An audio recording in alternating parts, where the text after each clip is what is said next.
معیشت کی بنیادی وجوہات، اس کی تباہی، اس کا یہاں تک اس حد تک تنزلی، اس کی بنیادی چیزیں کیا ہیں پہلے یہ طے کر لیں. عام آدمی کو بتائیں، اس کو کیا پتا ہو GDP کیا ہوتا ہے، اس کو کیا پتا ہو انٹرسٹ ریٹ کیا ہوتا ہے، اس کو اس کی زبان میں ملائے یہاں لٹریسی ریٹ کیا ہے قوم کے اندر. ہم نے ان خاص اصطلاحات کے اندر پوری قوم کو جگڑ کے رکھا ہوا ہے. بھائی ان کو کیا پتا ہو؟ بھائی ہم یہ پوچھتے ہیں کہ اگر ہمیں نہیں پتا تو پوری قوم جو پڑھے لکھے آج تک 76 سال تک پاکستان کے اوپر ایوب دور سے لے کر آج تک سارے پڑھے لکھوں نے ان معیشت چلائی ہے. کون ان پڑھ تھا؟ کون ان اصطلاحات سے واقف نہیں تھا؟ کون وہ آدمی تھے جو بیرون ممالک سے شوکن ترین اور یہ لوگ اور جناب اسد عمر اور یہ بڑے بڑے اور جناب اسحاق ڈار اور مفتاح اسماعیل، یہ وہ سارے وہ پڑھے لکھے نہیں تھے؟ ان سے معیشت کیوں نہیں سنبھالی گئی؟ مسئلہ یہ ہے کہ ہماری معیشت کا مسئلہ وہ چیزیں نہیں ہے جو قوم کے سامنے ہم گھما کر بتاتے ہیں. ہماری معیشت کا مسئلہ یہ ہے کہ ہم نے جن بنیادوں کے اوپر اپنی معیشت چلائی ہوئی ہے وہ بنیادوں کے اوپر ریاست، قوم اور وطن نہیں چلتے. وہ بنیاد ہے سود کی. سود کسی اور کے لیے منافع بخش ہو سکتا ہے کہ وہ کلمہ نہ پڑھتا ہو. ہم نے ٹیکنیکل وجوہات پر اسلام قبول نہیں کیا، یہ بات طے ہے. ہم نے کسی اصطلاحات کو دیکھ کر اسلام قبول نہیں کیا. یعنی سائنس یہ کہتی ہے اسلام کے بارے میں تو ہم اسلام کی یہ بات مانتے ہیں؟ نہیں، ہم نے اللہ اور اس کے رسول کے احکامات کو مانا ہے. ٹھیک ہے، اب ہمارے لیے احکامات پہلا درجہ ہیں، ٹیکنیک ساری چیزیں یہ ثانوی حیثیت ہے. تکنیک اور سائنس اور کوئی بھی چیز، وہ معیشت ہو، اس کے اصول ہو، وہ اگر احکامات سے ٹکراتے ہیں تو ہم احکامات کو مانیں گے، اس کو نہیں مانیں گے. ٹھیک ہے جی، ہم احکامات کی طرف جاتے ہیں کہ اللہ رسول نے حکم دیا ہے کہ اگر تم سود لوگے تو ہمارے ساتھ جنگ کرو گے. یہ سیدھی سیدھی باتیں ہیں. یہ قوم کو آپ جیسے مرضی گھما 76 سالوں سے کیا یہ ہے. سوال یہ ہے کہ اگر ہمیں معیشت کا نہیں پتا، جن کو آپ کہتے ہیں پتا ہے، جن کو بیرون ممالک سے پڑھایا ہے، جن کو لے کر آئے ہیں، انہوں نے کیا کیا ہے؟ کیا معیشت میں بہتر ہے؟ نہیں، آگے بھی چلتے ہیں کہ ہم کریں گے کیا. دیکھیں، پہلی بات یہ ہے کہ ہم خسارے کی طرف آتے ہیں بجٹ کا. پاکستان کے بجٹ کی خسارہ کتنا ہے؟ 4,500 ارب روپیہ. ٹھیک ہے جی، اس 4,500 ارب کے لیے پاکستان کے اندر جتنی اشرافیہ ہے، جتنی بڑی جناب لوگ ہیں جو دیواروں کے اندر رہتے ہیں، قوم کی بات نہیں کر رہا، قوم تو ملک کے اندر رہتے ہیں، کچھ لوگ ہیں جو دیواروں کے اندر رہتے ہیں، جنہوں نے ملک کے اندر ملک بنایا ہوا ہے، اور جن لوگوں نے، مراد اسٹیبلشمنٹ نہیں ہے، مراد وہ اشرافیہ بھی ہے، اس میں اسٹیبلشمنٹ بھی آتی ہے، اس میں بیوروکریسی بھی آتی ہے، اس میں وہ ساری چیزیں آتی ہیں، جنہوں نے اپنا ایک علیحدہ سٹیٹس پوری قوم کے اندر بنایا ہوا ہے. مجھے یہ بتائیں کہ ایک طرف آبادی ہے 10 لاکھ کی اور ایک طرف آبادی ہے 2 لاکھ کی. 10 لاکھ کی آبادی کو بجلی میسر نہیں ہے، 2 لاکھ کی آبادی کی لوڈ شیڈنگ ہی نہیں ہوتی. یہ کیا طریقہ کار درست ہے قوم کے ساتھ؟ 10 لاکھ کا ریونیو اکٹھا کر کے 2 لاکھ کی آبادی کے لیے پل، سڑکیں تعمیر، بجلی، گیس، نالا، سیوریج، سارا کچھ تعمیر ہوتا ہے، اور 10 لاکھ کو پوچھا بھی نہیں جاتا. یہ بنیادی اصول ہے بھائی، یہ کوئی سائنس نہیں ہے. یہ ہم نے آج تک پورے پاکستان کی سیاست کو یہ کہا ہے کہ یہ بڑا ٹیکنیکل، کوئی ٹیکنیکل پرابلم نہیں ہے پاکستانی سیاست کے لیے. دیکھیں مجھے یہ بتائیں کہ اگر ایک غریب آدمی ٹیکس چوری کرتا ہے تو اس کا ٹیکس 10 روپے، 100 روپے، 1000 روپے بنتا ہے، اور پاکستان کے کتنے امیر آدمی ہیں جو ٹیکس چوری کرتے ہیں، ان کا وہ تمام غریبوں سے زیادہ ٹیکس چوری ہوتا ہے. ٹھیک ہے، تو یہ مجھے بتائیں، یہ ساری چیزیں ہیں. قوم تب تعمیر ہوگی کہ جب دیانت اور سچائی کی بنیاد پر سیاست ہوگی.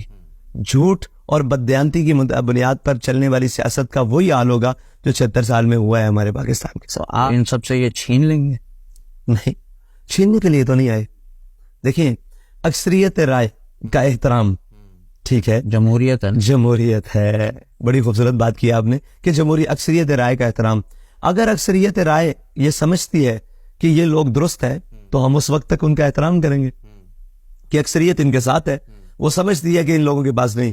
اگر اکثریت ہمارے ساتھ ہو گئی تو پھر ہم چھینیں گے نہیں، پھر ہم وہ اصول وضع کر کے بتائیں گے کہ آپ نے یہاں غلط کیا. مجھے یہ بتائیں کہ آپ یہ سمجھتے ہیں کہ پاکستان کے اندر تنخواہوں کے حساب سے لیا جائے، مراد کا ایک حساب سے لیا جائے، ایک غریب کا بچہ ہے جو سالانہ 700 روپے روزانہ کی بنیاد کو آپشنل وہاں پہ جس کو کرنا ہے وہاں پہ عالم دین بھی بنے.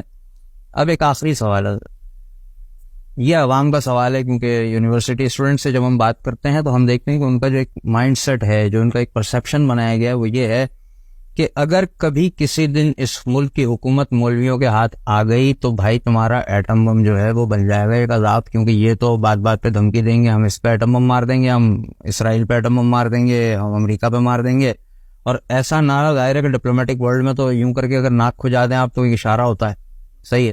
تو ایسا بیان اگر چلا جائے گا تو وہ تو پھر کام ہو جائے گا کہ دوسروں کو آپ دعوت دے رہے ہیں کہ آؤ یار ہمارا بیڑا غرق کر دو. میں ایک اس سے ہٹ کر ایک بات کرتا ہوں، پھر اس سوال پر آپ کرتا ہوں. اسرائیل کے وزیر نے دھمکی دی کہ ہم غزہ پر ایٹم بم مار دیں گے. کسی نے کیا ان کا بگاڑا ہے؟ 57 اسلامی، جیسے میں خاموش ہو گیا. 57 اسلامی ممالک، کسی ایک نے بھی بیان دیا ہے؟ انہوں نے تقریباً یہاں ہزاروں بچے، خواتین، مردوں کی تو تعداد ہی علیحدہ ہے، الگ ہے، ٹھیک ہے، انہوں نے شہید کر دیے. کیا کوئی دنیا میں بولا ہے؟ نہیں. بھائی یہ یاد رکھنا، طاقتور ہمیشہ طاقتور ہوتا ہے. اپنی طاقت کو پہچانے. اگر یہ آپ کے لیے عذاب ہے نا تو آپ ایک دفعہ ایسا بھی کر کے دیکھ لیں. خاکم بدہن میں منہ میں کہتا ہوں کہ آپ کہتے ہیں ایٹم بم، یہ یاد رکھیے گا یہ ایٹم بم آپ کو آج تک سنبھالے ہوئے ہے. کل یہ نہ ہو کہ آپ سے یہ بھی نہ سنبھلے. اپنی طاقت کو پہچانے اور اپنی طاقت کو، کہتے ہیں نا کہ جیسے ہاتھی کو اپنی طاقت کا اندازہ نہیں ہوتا، پاکستانی قوم کو بھی اپنی طاقت کا اندازہ نہیں ہے، اپنی قوم کا اندازہ نہیں ہے. مجھے یہ بتائے کہ جو تانے دے رہے تھے کل تک ہمسائے ممالک میں کہ ہم پتھر کے دور میں آپ کو پہنچا دیں گے، آج آپ ان کی مثالیں دیتے ہیں جن کا ڈالر نیچے، ان کے پاس کھینے کے پاس ہے، ان کے پاس ان کا ملک ٹھیک چل رہا ہے. وہاں جناب نام کیا ہے، چوری ڈکیتی اور اس کا جو ہے وہ شراب بالکل نہ ہونے کے برابر جاتی ہے، نہ ہونے کے برابر آ رہی ہے. ان کی معیشت بہتر چل رہی ہے. تو وہ کس بنیاد پر چل رہی ہے؟ لیٹ جانے کی بنیاد پر، لوگوں کے آگے سرنڈر کرنے کی بنیاد پر، یا اپنے موقف پر ڈٹ کر کھڑے رہنے کی بنیاد پر؟ ٹھیک ہے.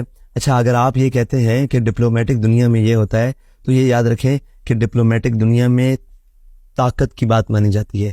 دنیا میں آپ جتنے مرضی معاملات چلا لیں، ویٹو والے ویٹو ہیں، 5 ویٹو ہیں، وہ ویٹو ہیں.